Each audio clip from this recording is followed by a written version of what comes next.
खतां दा रौला पिया होया कि कोई खत आ गए उन्हां दा जवाब और उन्होंने क्या हुकूमत गिरा दो ते खतां दा जवाब कौम नूं दिखा दिखा के मजलूम बनने का मतलब नहीं होंदा। जदों काफिर ते दुश्मन खत लिखन ना तो फिर उन्हां खतां दा जवाब इस तरह होंदा जिस तरह हज़रत यूसुफ बिन ताशफीन ने दिता सी। उन्हां खतां नूं दिखा के हमदर्दी नहीं समेटी जाती।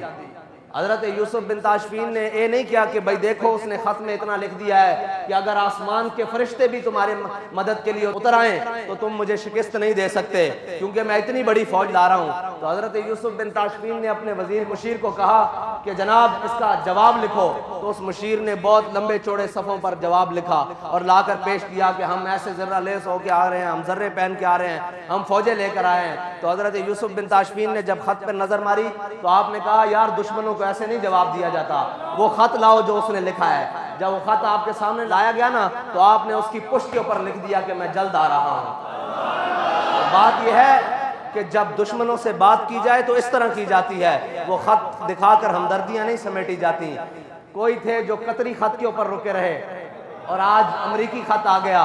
लेकिन एक बड़े अफसोस की बात है, कौम अगर ध्यान करे कि वजीर आजम एक बड़ा कलीदी ओहदा है किसी भी मुल्क का, सदर एक बड़ा कलीदी ओहदा है किसी भी मुल्क का, एक वजीर आजम अपनी कौम से खिताब कर रहा हो और वो नारे लगाता हो कि मैं बड़ा हुर्रियत पसंद हूँ, मैं एब्सोल्युटली नो कहने वाला हूँ, लेकिन जब अमेरिका का नाम आए तो वो कहे कोई मुल्क कोई बात। मैंने कहा मुल्क के अंदर कलीदी ओहदे रखने वाले अपने दुश्मन का नाम लेते हुए लरजते हैं। कभी इनको ये लर्जा नहीं आया कि इस मुल्क के अंदर अल्लाह और उसके रसूल के खिलाफ हमने जंग लगा रखी है, इस मुल्क के अंदर सूद चल रहा है, हमने अपने गिर्द कादियानियों की लाबियां पाल रखी हैं, हमने अपने इर्द गिर्द लिबरल पाल रखे हैं, हमने कुरान और हदीस को निसाब से निकाल दिया है, हमने रोजे की हालत में नामूस रिसालत के मुजाहिदों को शहीद किया है। कभी जबान नहीं लर्जी, कभी आंख में बल नहीं आया। लेकिन अमेरिका से डरते हो तुम। बाबा जी फरमाते थे वो एक सजदा जिसे तू गरा समझता है, 1000 सजदे से आदमी को देता है नजात, तू आया ना क्यों डरते बदनसीबा। और भाई तुझे ये कहने की जरूरत ही ना पड़ती, सारी कौम समझ लेती कि ये कौन था। अमेरिका की क्या जरूरत है। बाबा जी कहते थे ब्रैनर चूचों की क्या जरूरत है कि मोहम्मद अरबी के गुलामों के सामने। लेकिन बात यह है तुझे तो हुजूर की मोहब्बत की चाशनी मिली नहीं ना। अगर मिली होती तो अमरीकियों का नाम लेते हुए जबानें ना लरजती।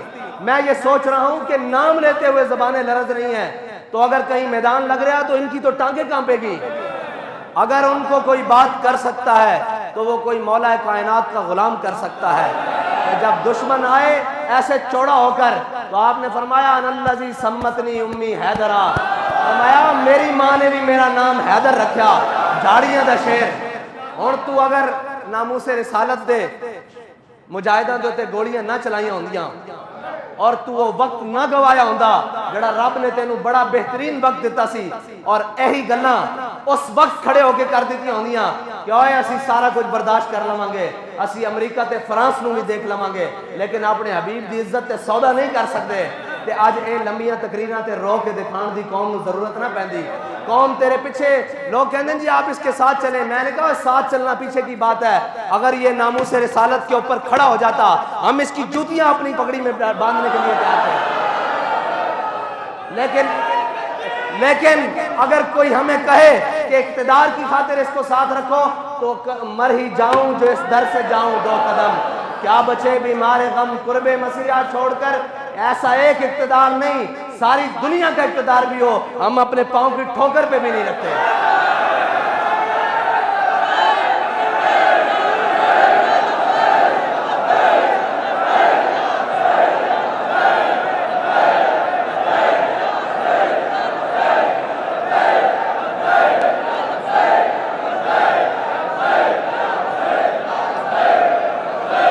लब्बैक लब्बैक।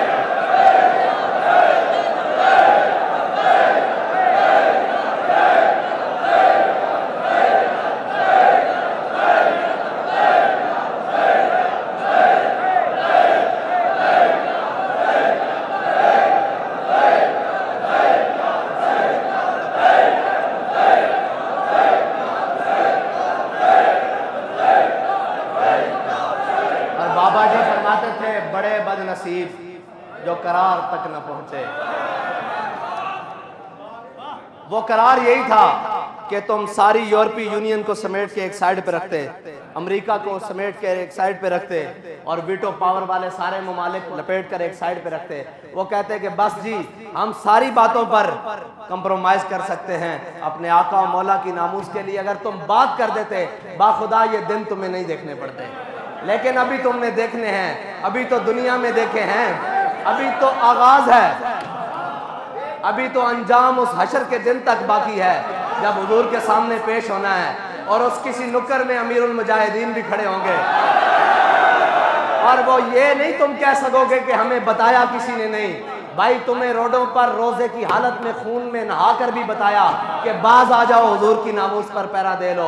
तुम्हें हथकड़ियां पहन कर भी बताया, तुम्हें तख्तादार वाली कोठरियों में जाकर भी बताया क्यों आ जाओ वापस। हमारा तुमसे कोई जाती झगड़ा था, हमने तुमसे कोई चीज मांग ली थी, तुम तो बैग और गाड़ियां भर कर लाए थे, हमने सारी लुटा दी थी कि भाई हमारा सौदा बाजार मुस्तफा में हो चुका है।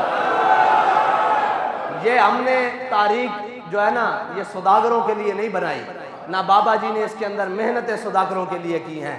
ये तारीख का मकसद सिर्फ एक था कि वरफाना लका जिक्र का चर्चा होता रहे।